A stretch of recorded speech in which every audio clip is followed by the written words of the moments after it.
लेकिन एक सेकंड, ये क्या है? अभी मजा आएगा ना भिड़ो। भैया खाना कैसा बना? दीदी एक नंबर दीदी। और कुछ लेके आओ? दीदी बहू ये कौन है? ये तो मम्मी जी वो आज शराब निकाला था तो मुझे कौवे नहीं मिले तो मैं 2 कलवे ले आई। पर श्राद्ध किसका निकाला है तूने? मम्मी जी आपका।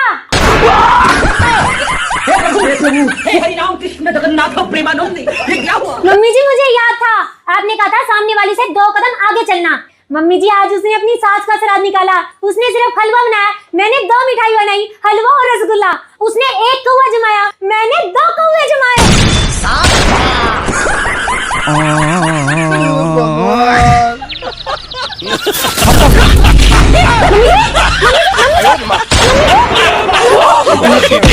दीदी